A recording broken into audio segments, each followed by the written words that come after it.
Bahar gecişəndə bizə nə demək istəyir? Bu zaman bitkilər bir stres yaşayır. Çiçəklər vaxtında açmır, quşlar yolunu azır. Məhsul torpağın gözüdür. Əgər biz təbiətə qulaq asmasaq, bir gün bahar gəlməyə bilər. Kənd təsərrüfatı torpaqlarda biz bunu hiss edirik, çünki biz ondan məhsul alırıq. Bu ritmi biz pozmuşuq, yoxsa Antropogen təsirlər daha da bu prosesləri tezləşdirir. bəlkə də bu təbiətin dayan əmridir.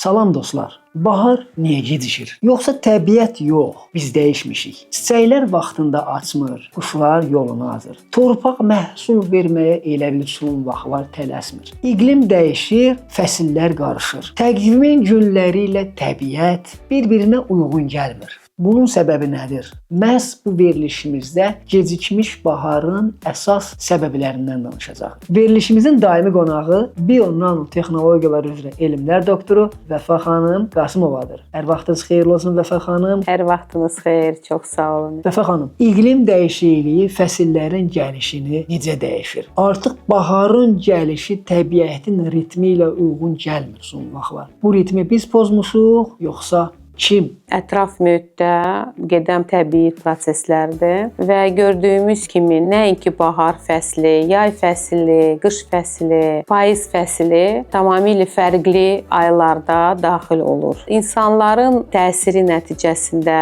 əlbəttə ki, bu təsirlərə biz antropogen təsir deyirik. Bu antropogen təsirlər daha da bu prosesləri gərginləşdirir və daha da tezləşdirir. Ona görə də yəni əlbəttə iqlimin dəyişməsi və üstəlik insan amili bu prosesləri ləngidə bilər, yaxud da daha da tezləşdirə bilər. Kənd təsərrüfatından danışırıq. Həmin bu fəsil dəyişkənliyi kənd təsərrüfatında necə təsirlənir? Yəni necə təsir göstərir? Əsas məsələ məhsuldarlığa necə təsir göstərir? Fəslin dəyişməsi və qeyri-adi hava şəraiti, həmin fəsilə uyğun olmayan hava şəraiti məhsuldarlığın həm keyfiyyətini və məhsulun özünün aşağı düşməsinə səbəb olur. Çünki bu zaman bitkilər bir stres yaşayır. Stres amili bitkilərin məhsulun verilməsinə maneçilik törədir. Hər bir bitki ətraf mühit amillərinə qarşı bir immuniteti var və həmin o immunitet aşağı düşdükcə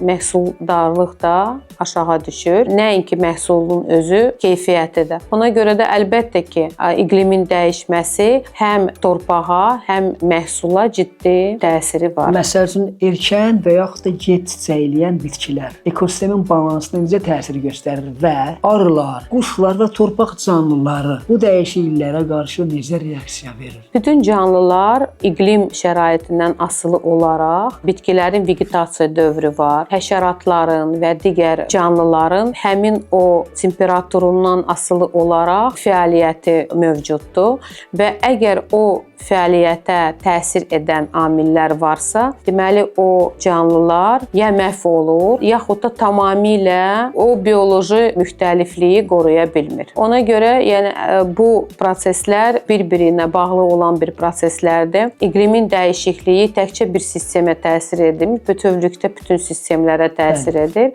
və burada da bitkilərin vegetasiya dövrü, iqlim dəyişikliyi baş verirsə, deməli bitkilər bu zaman stres yaşayır və məhsuldarlıq əlbəttə ki, aşağı düşür. Belə deyim də, şəhər mühitində daha çox gecikmə hiss olunur, yoxsa kənd mühitində? Ardımca da bir sual verirəm.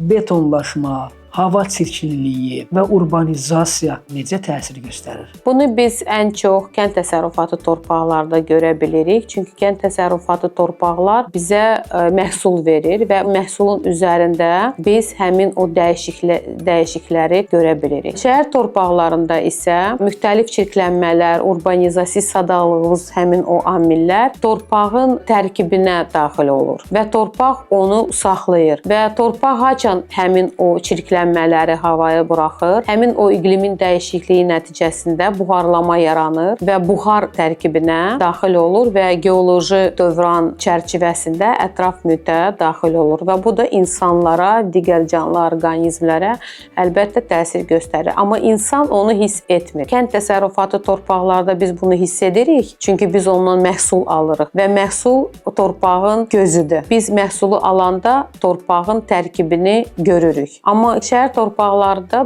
tamamilə fərqli bir prosesdir. Belə demə, gecikmiş bahar sadəcə bir mövsümün gecikməyidir, yoxsa gələcəyin xəbərdarlığıdır? Gecikmiş bahar bu təbii amillərin təsiri nəticəsində baş verən prosesdir. İnsanlar onu idarə edə bilməz. Sadəcə monitorinq belə bir üsul var ekologiyada. Bu gələcəyin xəbərdarlığıdır. Bəli. Burada bir monitorinq aparmaq lazımdır və gələcəyin proqnozları, çünki temperatur amilləri gələcəyin proqnozlarını verə bilər bizə ki, bu temperatur amili gələcək 2-3 ilə hansı formada dəyişiləcək və həmin o proqnozları nəzərə alaraq biz hansısa dəyişiklikləri biz bu prosesi dayandıra bilərik, yoxsa yavaşlada bilərik? Dayandırmaq mümkün deyil bu prosesləri. Çünki burada geoloji proseslər baş verir ətraf mühitdə. Biz sadəcə onların yavaş-yavaş mülayimləşdirə bilərik. Yəni sərt şəkildə təsirini azalda bilərik. Təşəkkür edirəm dəvətimizi qəbul etdiyiniz üçün. Minnətdaram və mövzuya tamamilə fərqli bir baxış bucağından baxdığınız üçün. Siz sağ olun Əli, dəvətinizə görə təşəkkür edirəm. Çox sağ olun. Dostlar, bahar gecişəndə bizə nə demək istəyir? Bəlkə də bu təbiətin dayan əmridir. Unutma, əgər biz təbiətə qulaq asmasaq, bir gün bahar gəlməyə bilər. Bahar vaxtında gəlməlidir. Həm təbiətə, həm də içimizə. Gec olmadan. Hələlik.